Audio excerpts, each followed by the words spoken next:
All right. So on the BDH competition, I am sad to say I busted out of it. Yesterday, I hit the max daily drawdown of negative 5,000, but I had a great run. I actually ended up getting 14th place, finishing on Wednesday. And to get 14th place, I got $30,000 combined with these 3 days, so just over $33,000. And I'll just show that here. So I was at 14th place. Oh, I was so close to getting on page one. I would have been on so many screenshots today. But so prior to this, I did some back testing. So there's a few things that kind of helped my strategy during this trading competition. I just want to share that. So I'll get rid of this window here. So what I did was a lot of my strategy prior was regarding the defining range, and I'll just show you that real quick. So on the defining range, a lot of it had to do with mean reversion. Whereas if you get too extreme in the highs, we're looking for reversals. And if you get too extreme on the lows, we're looking for reversals. So basically it would look something like this. Like you get too high, I would be looking for shorts, such as getting from like here to here, like level to level, or this level all the way down to the Asian range.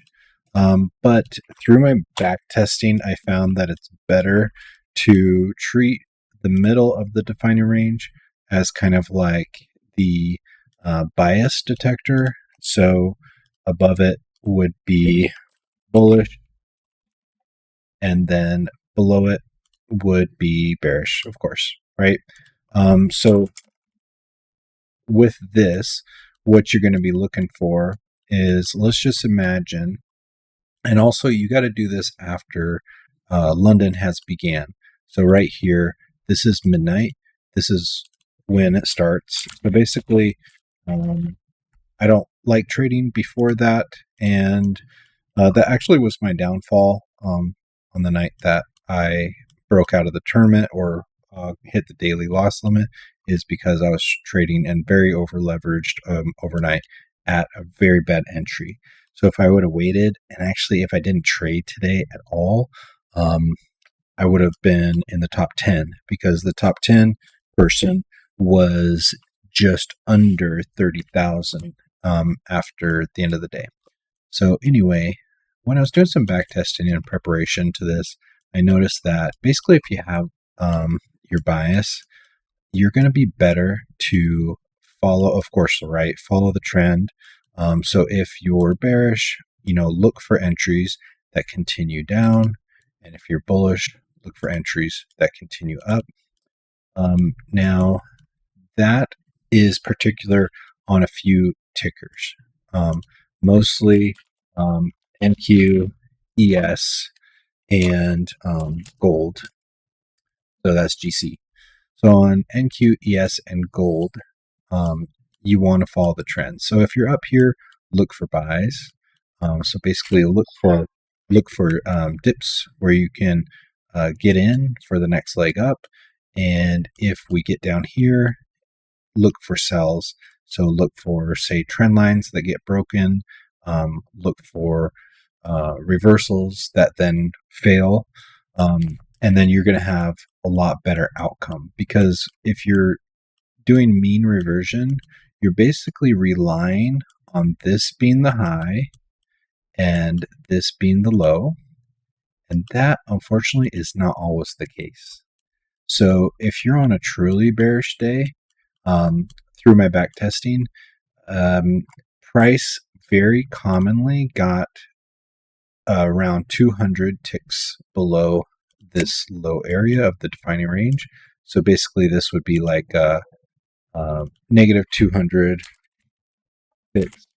It could go beyond, right? So on average, through my back testing, if it's going to be a bearish day, it very well could possibly dip to negative 200 ticks under that extreme level. So if you want to be part of that play, you're going to have to play in that direction, right? So even if you're on the bearish levels, look more for bearish continuation, and then vice versa with your bullish levels. So this was very common. And then on ES, let me show you through my back testing, it was very common to have price get about at least 50 ticks under if it stayed bearish. So on an extreme day, you would come down here, right? So if you're looking for a mean reversion, you don't really want to hold that far. And that just made me convinced that if we're in the bearish territory, look for bearish plays. If you're in the bullish territory, of course, look for bullish plays, right? So it's more of a continuation rather than mean reversion. You're going to have much better scalping luck during the day. Like maybe for swings, maybe it makes sense. Like if you really want to buy dips, it might make sense to buy and swing under this level, right? So then you're going to know, okay, this might be the sweet spot, right, for buying. If you really want to find the bottom, find value, and then sell in a few days at more of like an upper level, right? So that could work. But for this tournament, it's all based on you need to make money right away. You can't get to the $5,000 negative daily loss limit. So basically, it would work something like this. So this was more my strategy, and I'm like a diehard bull. So today being quite bearish on the pullback, that really hurt me as well because I had a really bad long entry, so a really poor entry, like near the highs. And I had micros, but I just had too many micros. I was too heavy, and just price never recovered. So, but what you want to do is if you have like this bias detector right here in the middle of that Asian range or the originating area for the defining range.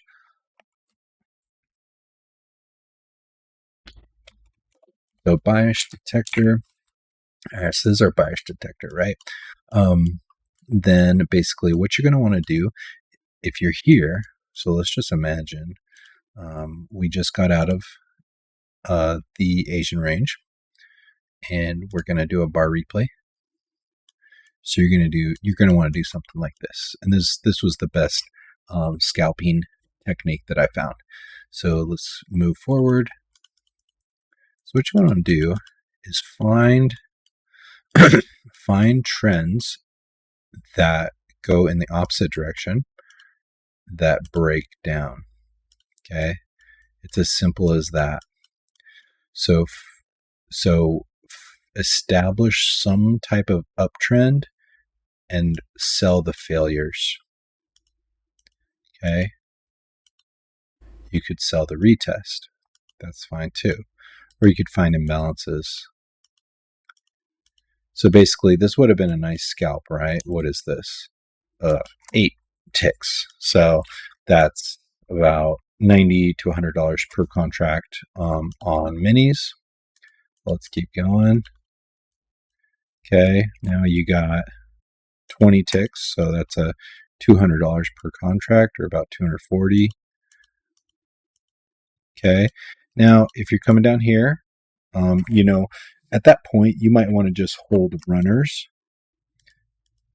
Let's keep going. So now you're establishing another uptrend. So in this case, you might want to also say, all right, well, let's short the failure. So we could have another trend idea here, or another trade idea here.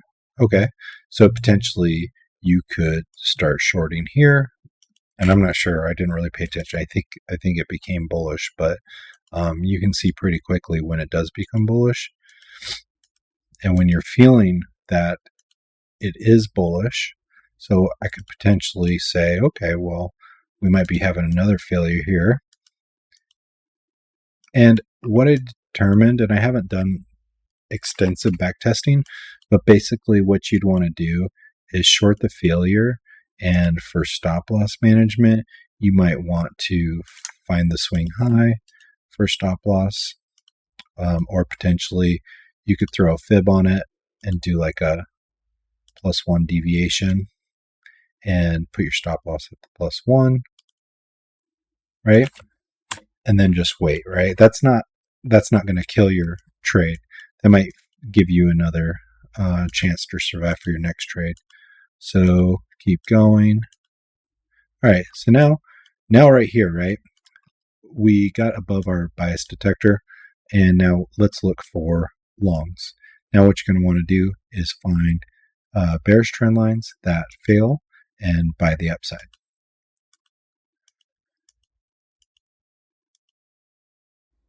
I guess we are back to the live data. We could go back further, but it would look something like this. So let's go back into replay.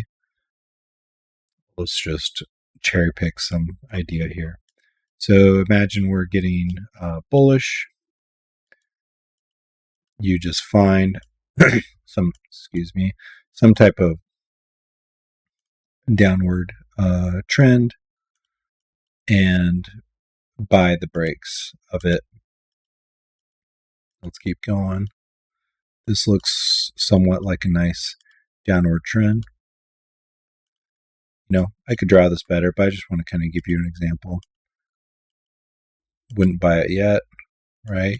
Maybe you could redraw and get a different angle here. I'm sure a million people can draw these better, and you're probably screaming at yourself with like knowing how stupid I'm being on these lines. But I just want to kind of give you an example. So basically this is more of like trend following techniques. So potentially at this line broke, this line broke here.